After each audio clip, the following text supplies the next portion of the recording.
लालची भाई और पत्थरों के ट्रक। गांव के पंचों के सामने नहीं बल्कि घर के बरामदे में ही भाई भाई का हिसाब हो रहा था। पिताजी के गुजरने के बाद रमेश ने अपना असली रंग दिखा दिया। छोटे सुरेश, पिताजी के जाने के बाद घर की जिम्मेदारी मेरी है। देख, ये पक्का मकान, उपजाऊ खेत और ट्रैक्टर मेरे पास ही रहने दे, क्योंकि मेरा खर्चा ज्यादा है। तू अभी छोटा है, तुझे मैं वो गांव के किनारे वाली पथरीली पहाड़ी दे देता हूँ। वहाँ हवा बहुत अच्छी आती है, आराम से रहना। हाँ सुरेश, वो पहाड़ी कितनी ऊंची है पता है? वहाँ से तो पूरा गांव दिखाई देता है। इससे ज्यादा और क्या चाहिए? मतलब सोना उगलने वाले खेत आपके और सांप बिच्छू वाली पथरीली जमीन हमारी। ये कैसा न्याय है जेठ जी? रहने दो वाणी, भैया बड़े हैं, वो जो भी करेंगे हमारी भलाई के लिए ही करेंगे। चलो चलते हैं। रमेश और सरला मन ही मन हंसे। चलो बला टली, उस बंजर पहाड़ी पर तो घास भी नहीं उगती, अब ये भीख ही मांगेगा, उन्होंने सोचा। सुरेश और वाणी उस पथरीली जमीन पर पहुंचे। वहाँ रहने के लिए छत तक नहीं थी। वाणी, उदास मत हो, हम यहीं एक छोटी सी झोपड़ी बनाएंगे। पहले इन पत्थरों को हटाना होगा। सुरेश से वो भारी पत्थर हिल ही नहीं रहे थे, इसलिए उसने किराए पर एक जेसीबी बुलवाई।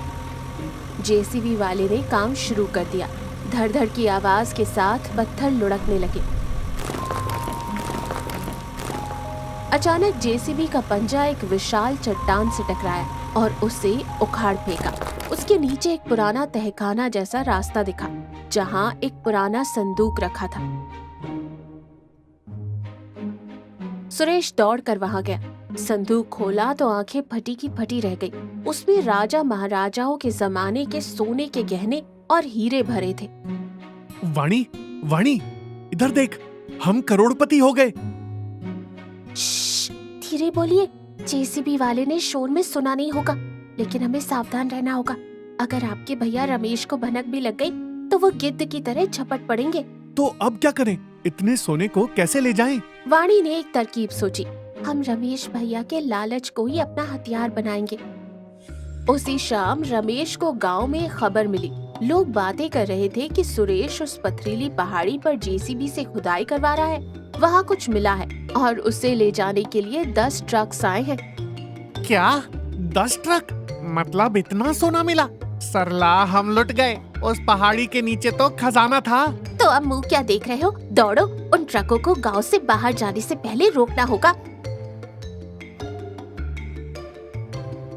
सरला और रमेश बदहवास होकर मेन रोड की तरफ भागे। वहाँ सचमुच एक जेसीबी आगे चल रही थी और उसके पीछे लाइन से 5 बड़े ट्रक, जिन्हें त्रिपाल से ढका हुआ था, भारी भरकम अंदाज में चल रहे थे। रमेश ने आओ देखा न ताओ सड़क के बीचों बीच लेटकर ट्रकों के काफिले को रोक दिया। रुको, रुको, ये ट्रक कहीं नहीं जाएंगे। सुरेश ट्रक से नीचे उतरा। भैया, क्या हुआ? हम तो बस घर बनाने के लिए इन पत्थरों को फेंकने जा रहे हैं। पत्थर? झूठ मत बोल, पत्थरों के लिए कोई इतनी सुरक्षा और तिरपाल नहीं लगाता। इसमें सोना है ना? सच बोल। जेठ जी, इसमें सच में उस पहाड़ी से निकला हुआ माल ही है, लेकिन ये हमारा है। आपने ही तो वो पहाड़ी हमें लिख कर दी थी। मैं नहीं मानता, वो पिताजी की जायदाद है। वो पहाड़ी मुझे चाहिए और ये ट्रक भी मुझे चाहिए। भैया, ये नाइंसाफी है। इंसाफ इंसाफ गया तेल लेने। देख सुरेश, तुझे वो पक्का मकान, मेरे खेत, ट्रैक्टर सब दे देता हूँ। बदले में मुझे वो पथरीली पहाड़ी और ये 5 ट्रक अभी के अभी दे दे। सुरेश ने वाणी की तरफ देखा। वाणी ने माथे पर शिकन लाते हुए नाखुश होने का नाटक किया। नहीं जेठ जी, हमें जायदाद नहीं चाहिए, ये ट्रक ही प्यारे हैं। इससे रमेश का शक तो यकीन में ही बदल गया कि इसमें पक्का सोना ही होगा। मैं कुछ नहीं सुनूंगा, अभी कागज तैयार करता हूँ, अंगूठा लगा। रमेश ने जबरदस्ती जायदाद के कागजात पर साइन किया। घर की चाबियां सुरेश के हाथों में ठूस दी और ट्रकों की चाबियां छीन ली। जाओ, अब ये सोना अब मेरा है। सुरेश और वाणी घर की चाबियां लेकर मुस्कुराते हुए पुराने पक्के घर की तरफ चले गए। रमेश बड़े अरमानों के साथ ट्रकों को अपने गोदाम में ले गया। अरे जल्दी खोलिए, मेरी आंखें तरस गई हैं वो सोना देखने के लिए। रमेश ने पहले ट्रक का तिरपाल हटाया। अंदर क्या था? बड़े बड़े पत्थर। रमेश हक्का बक्का रह गया।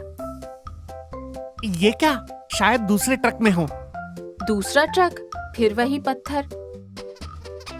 तीसरा ट्रक, सिर्फ मलबे और पत्थर। पांचों ट्रक खाली कर दिए गए। वहाँ एक छोटे से कंकड़ के सिवा सोने का एक रत्ती भर टुकड़ा भी नहीं था। धोखा, छल, उसने मुझे बर्बाद कर दिया। रमेश गुस्से में आग बबूला होकर सुरेश के पास गया। सुरेश मजे से सोफे पर बैठकर चाय पी रहा था। वाणी पास बैठी मुस्कुरा रही थी।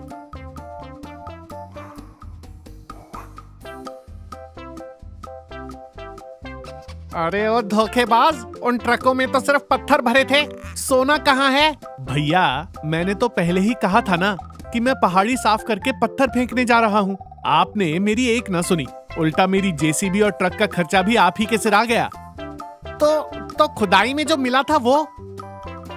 जी, वो तो मिला था जेठ जी, एक छोटी सी संदूक थी। वो तो सुरेश जी की जेब में ही आ गई थी, इसलिए जेब में रख ली। उसे ट्रक में क्यों डालते? वैसे उस खजाने की कीमत आपके दिए हुए इस घर और खेत से कहीं ज्यादा है। धन्यवाद जेठ जी। सरला वहीं बेहोश होकर गिर पड़ी।